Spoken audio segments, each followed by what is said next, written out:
la importancia de la comunicación en el ambiente laboral.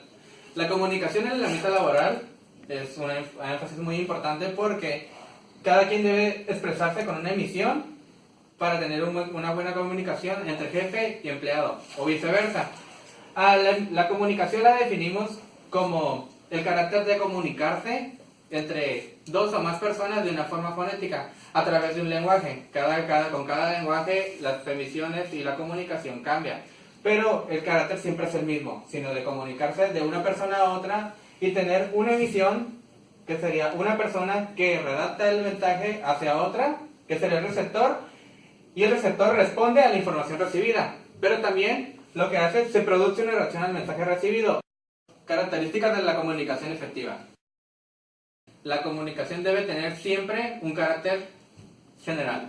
Debe de comunicarse de una persona a otra. Otra cosa, el mensaje debe ser claro y concreto. Siempre debe tener una reacción y una consecuencia.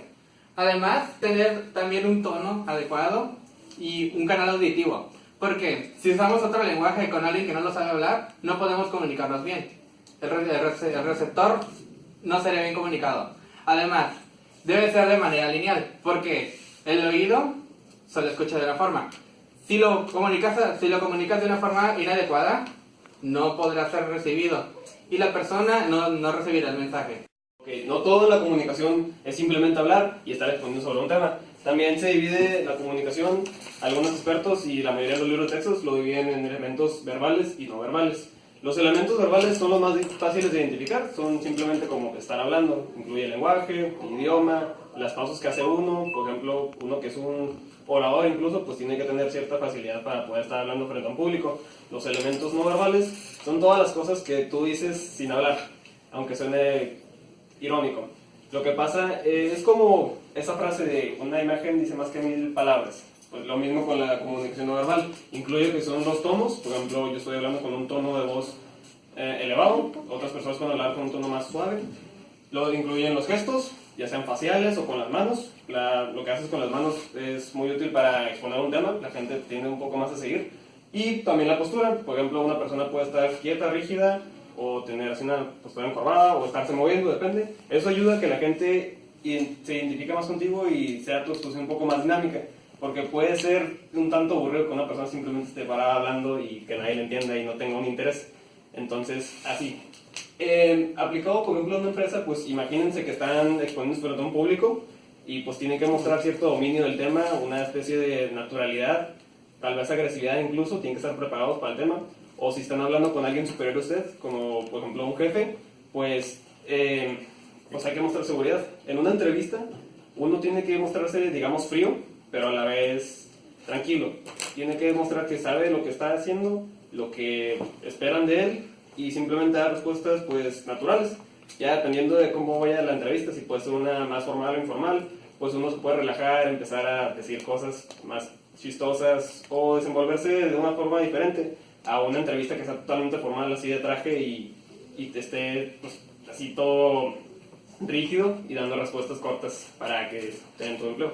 Entonces, pues eso, así es como se vive la comunicación. Es muy importante tomar en cuenta la comunicación no verbal. Escuchar con atención es uno de los comportamientos más valorados de la comunicación oral.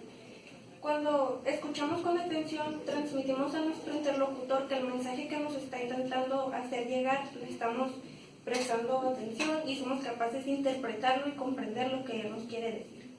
Algunas recomendaciones.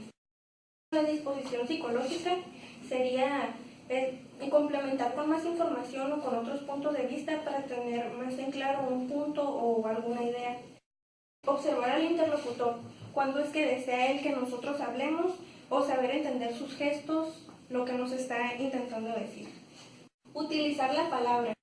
Expresiones como comprendo, haciéndole quedar claro a nuestro interlocutor que le hemos prestado atención. No interrumpir a nuestro interlocutor, hacerle pensar que lo que nos está diciendo lo hemos estado comprendiendo, no juzgar antes de tiempo, no responder antes de que nos pregunte, etc. Usar el cuerpo y los gestos, tener una postura activa, tener siempre el contacto visual y saber reconocer la expresión facial de nuestro interlocutor. Escuchar activamente estamos consiguiendo estimular y continuar una conversación. Promovemos que el interlocutor se sienta a gusto mientras se establece la comunicación con él. Nos convertimos en una persona significativa y también llegamos al fondo de los problemas. En caso de que se presente algún problema en la empresa, escuchando activamente y sabiéndonos comunicar, podemos llegar al fondo de ello. La comunicación oral se clasifica de las siguientes maneras. En singulares, las singulares son donde un receptor o más no tiene la posibilidad inmediata de responder, por lo tanto de ejercer el papel de emisor. En el ámbito profesional se da en una conferencia. Duales. Los duales son donde dos o más interlocutores tienen la posibilidad de adoptar el papel de emisor y receptor. En el ámbito profesional se da en una entrevista de trabajo, en una conversación entre empleado-empleador. Y plurales. Las plurales son donde tres o más interlocutores pueden adoptar el papel de emisor y receptor. En el ámbito profesional sucede en una reunión de trabajo o en una conversación entre varios empleados. El diálogo es una clase de comunicación oral. Para que se produzca el diálogo se requiere de dos personas o más. También se necesita un intercambio de información. Debe de haber el mismo idioma para los dos interlocutores. Debe de haber coherencia en lo que se habla. Para que el diálogo sea eficaz, se requiere de confianza, respeto. La comunicación dentro de una empresa se divide en diferentes tipos.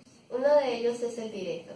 El directo es en el cual el emisor y el receptor le transmiten un mensaje. Este puede ser a través de un medio físico, el cual puede ser en una entrevista de trabajo, conociendo a fondo o en un ámbito más general cómo es la persona, y en una no física. Este puede ser una llamada de teléfono o una videollamada. El diferido es aquel en el que el receptor tarda en recibir lo que el mensaje del emisor le dio a este. Este puede ser a través de una contestadora o de un buzón de voz.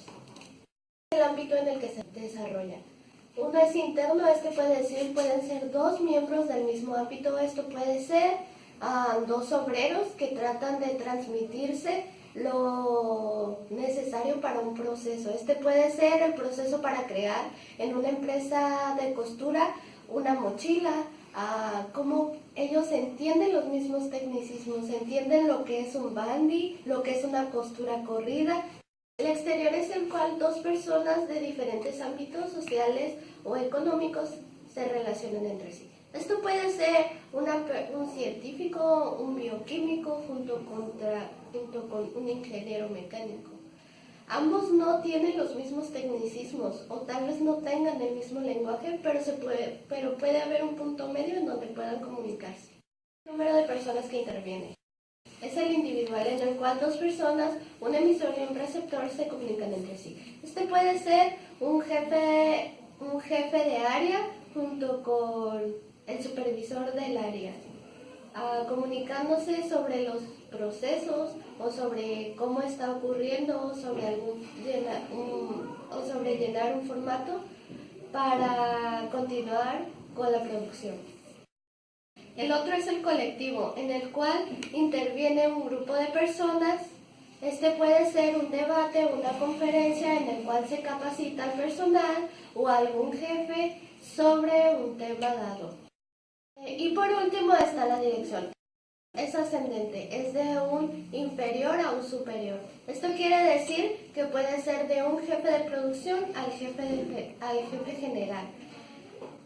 El descendente es de superior a inferior. Esto quiere decir que puede ser el jefe general al jefe de producción.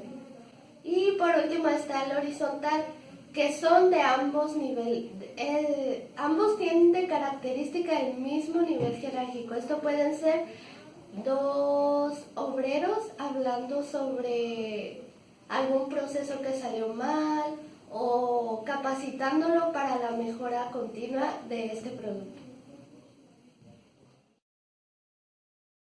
La comunicación es un aspecto muy importante de nuestra vida diaria.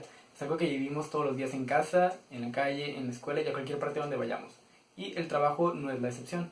Nosotros como futuros ingenieros, una vez que egresamos de la carrera, empezamos a trabajar en empresas normalmente de un tamaño considerablemente grande. Esto quiere decir que debemos aprender a expresar nuestras ideas de la manera más clara posible a grandes grupos de personas, así como a pequeños grupos de personas como serían nuestros jefes inmediatos o subordinados en todo caso. Es muy importante que aprendamos todas las reglas que involucran una comunicación adecuada, como saber mantener un buen tono de voz, gesticular correctamente, los gestos que hacemos con la cara y las manos también son muy importantes, así como aprender a distinguir los tipos de comunicaciones que existen para poder comunicarnos adecuadamente con las personas. En todo momento debemos tener en cuenta a qué tipo de personas nos estamos dirigiendo, si son nuestros superiores, si son nuestros subordinados, a un grupo grande o a un grupo pequeño, para así expresar nuestra idea de la manera más clara posible.